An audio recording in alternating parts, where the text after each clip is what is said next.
Hello everyone. In the last class, we have discussed in detail about the bond of association between stimulus and response. We explained it with the help of examples and we applied it to language learning. How this can be applied, these experiments can be applied to language learning.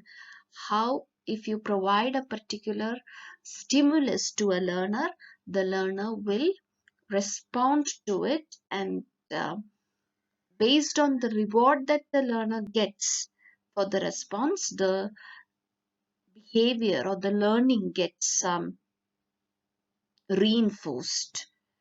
That is what we discussed in the last class. Today we'll conclude it by talk, taking the example or the theories or points suggested by the American psychologist Thorndike. So he has mentioned about three laws with regard to this type of learning. The first one is called the law of effect. So this again is something that is very much related to that we have learned already. So you just need to understand all these concepts. So we have already stated how reward is important for learning to happen.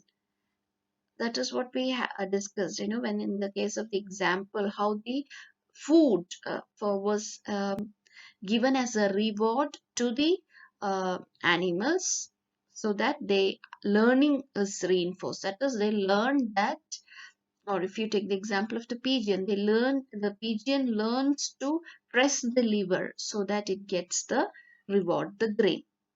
So it's always important that the learner should get a reward so that the learning is reinforced in the sense the learning gets, whatever is taught gets registered in the mind of the learner. So if something has to be learned, a reward, so it can be a simple reward like just a smile, a pat on the head, or even you just give the learner feedback. That is, the learner gets to know the score, and mostly this score, as far as possible, the learner should be given simple questions in the beginning so that the learner will achieve success. Because only if you achieve success, you feel motivated to continue with learning, right? So the learner should get to know knowledge of what about the progress that uh, the learner is achieving with regard to learning. So this is what is called as programmed learning, where the teacher informs the learner about his progress at every stage, which is considered as a desired behavior. So this is a one way to reinforce. That is, what if you feel that this is the right thing that the learner has learned, you reward him. But in case the learner has learned something wrong, then of course there should be punishment also, so that that is eliminated. And here again, punishment does not, just like reward does not mean material rewards like buying something. Punishment also doesn't mean punishing physically or scolding, but just that you don't give any reward. That itself is a punishment. Like if you say reward is a smile, if smile is not there, that is punishment. So even that can, so maybe the learner will try to make the teacher happy to get even just that smile. So that is can be punishment. So when you don't receive a smile, that is a punishment for the learner, so that the learner will not repeat the same thing next time. So that is what is meant by the law of effect. So effective learning is something that we can call it, if the learning is satisfying, we can call it effective learning. What are the considerations to make learning satisfying? That is, at first, whatever is taught, the learner should feel that it is his need. There should be a drive, external or internal stimuli, we say, of the learner is very important. So, unless there is some learning that is happening, and this learning cannot happen unless there is a motivation, there is an incentive. As we mentioned earlier, the learner should be either shown his own progress, which is a motivation. If you feel that yes, I'm learning something new, you feel motivated to learn more. Or it can be just the response of the teacher. So which acts as a motivation to the learner, and learner feels that this is something what I'm learning is my need. That feeling should be there for the learner. And the second thing is, so first is need. Effective learning or satisfy. The learner will be satisfied if he feels that it is his need. Then second, if he is rewarded for learning, which can be a word or gesture of appreciation from the teacher's part or from the learner's part. It can be self-rewarding in the sense with regard to the achievement he makes. When he comes to know, okay, I have progressed this far, he feels that he gets a sort of satisfaction from that achievement itself, which comes from success in learning. So as a teacher, what we can do is always try to provide learning experience as a series of challenges to be met by the learner. So the teacher should always see learner. So we are again moving on to more of learner centered teaching, where the learner should do many things.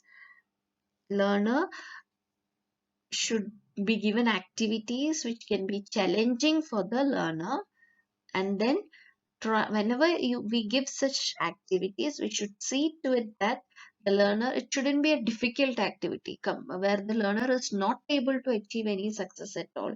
Then the learner will be demotivated. So the learner should get some success from that, so that the learning experience will be satisfying. Now, the second law is the law of exercise.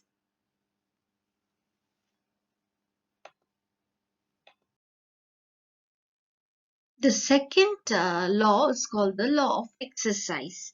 So, this is concerned with the necessity of repetition to reinforce the stimulus response bond. That is, it states that connections are strengthened with use and weakened with disuse. That is repetition. So mostly when we begin our learning, we find that usually in the primary classes and all, what do teachers do? They make the learners repeat after them, right? That is a very important thing, because learning is something that involves your brain. So there are some things that are to be done so that the brain can absorb the new facts or information. So one main important thing is this repeat. That is why usually we talk of revision when it comes to exam, right? The more you revise, the more chances there will be that you will remember what you have learned. So repetition is very important as far as learning is concerned. And it can also mean, when we take again the example of stimulus response bond, we have always seen, once or it's not just enough that once or twice pigeon gets the grain or the dog gets the meat along with the bell. It should be repeated many times before the dog or the pigeon can make this association. At first, what will it think? It will not be able to understand what happened, right? Then second day also, it might not even listen to the bell and things like that. But when it continues only, its brain will make this association between the sound of the bell and the food arriving, right? So that is when we can say learning is complete. Initially, when the dog just hears the bell, doesn't react to it, we are giving the situation, but learning is not happening. It will be like that. So that is with regard to teaching and learning. One challenge is that from the teacher's part, especially initially, there will be no success with teaching students, which can be demotivating for many teachers, and which will discourage them from moving forward or continuing on with with their efforts. So initially, even if your efforts are not do not find any effect or result, we must keep on trying. Because with repetition only the learner will learn to make that association. So connections connect, when the learner connects, it becomes important. Otherwise, it will be just like by hearting, which again, how many times you repeat, you will forget because you have not understood. So that is very important. That is the importance of the word association there. Association is something like which helps the learner to connect what he has learned, understand what he has learned, in the real sense of the term. So only then that connection is made. So how can we strengthen connection? With repetition. That is, repeatedly you say that repeatedly learner does the activity, it will get strengthened. But if it is just learning, you give the information, learner doesn't use it, learner doesn't practice it, learner doesn't try to learn it on his own, it becomes weakened because it is disused. So who can we blame there? In a sense, mostly we say teacher has not explained properly, that is why the learner has not understood, which is wrong, because it is only because the learner has not made that association. So it is not the fault with teacher's explanation, but what is the fault with the teacher? The teacher has not repeatedly done it or made the learner do some activity which demands that he repeatedly use that learning. So that is where a teacher can go wrong. So effective learning means there should always be learner activity, because one learns by doing, which is very important. So practice is very important for the learner, because only if you practice it, you will learn it and it will get registered in your memory brain. One class you will hear the points, you will understand it, but later on you will forget it because you have not made the association. As a teacher, we should ensure that we give them more frequent learning activity which makes them use whatever they have learned.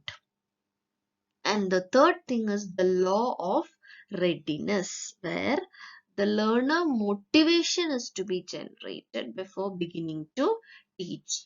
So every time we say that before we begin, the teacher doesn't directly go to the topic that he has to begin. Maybe the teacher will just start by talking to the students, understanding them, depending on the context. If it's a new class, your first time, you might have to have more sessions like this. But if it's a class where you have already had that opportunity to build a rapport with the students, but even then, each class there should be a sort of initial stage where at least you prepare the learners to what is going to be taught. So it can be just anything like cracking a joke, telling a story, asking a question. All those things can be utilized depending on the context to capture the attention. That's what you call setting the stage for learning, and proper learning set, which means learner brought to a readiness. This can be explained with the example of this race. Every time there is a race, we hear that this thing, get set go, right?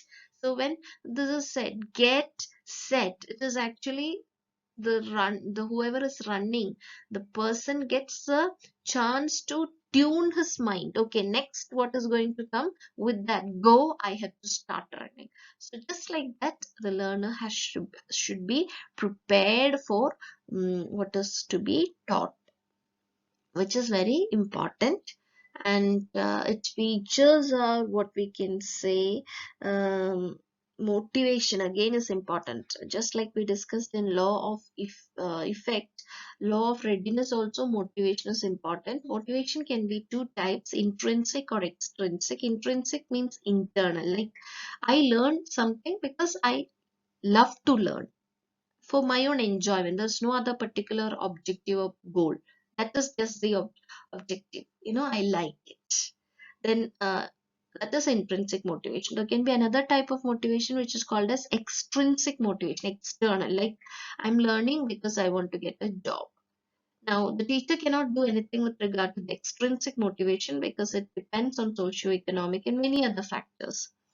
But where teacher can work upon is intrinsic motivation. That is, a teacher can make as far as possible the learning experience enjoyable so that the learner feels an intrinsic motivation to learn. So this is what is called as getting student primed. That is one way to get students intrinsically motivated. That is, they always, there is an element of suspense. You initially introduce some activity, and next you just lead them to something so that they'll become impatient to do the next stage and things like that. So that is something that is called as where teacher can work upon, that is intrinsic motivation, which is very, very important. So this is something that we have already experimented in our case. That is, when you talk about, when I gave you this activity, I gave you many sites to work upon your language, where you do quizzes, which is very, very useful as far as teaching is, learning is concerned, because you do, everybody likes to do quizzes, right? Especially if you feel that you want to check your knowledge. Everybody likes, especially if it's secret, or if it's, now that we have this help of technology, where we don't have to fear of the result, no fear of the result. Whatever score you get, it's okay, but it's just for your understanding. And then you do particular lessons, and then you improve. Next time your score improves, you will feel motivated. Such activities are very, very important for the learners. And as a part of this activity, as I told you earlier class, this is what I am planning to do. That is, to, you learned all these theories, so you should try to use that in your classes also. So when we come to the last part of our syllabus, we have a part where you will be required to teach prose poetry and things like that. So that you should include all these things. You should first have a primer, or preparatory phase, where you set the stage for the learning set, and then you give them the motivation, intrinsic motivation, make it enjoyable with activities, and how you begin with a question or a story to capture attention. All these things you should do to teach something. That is what I'm planning to do, okay, in the coming classes, which I'll explain in detail. Thank you.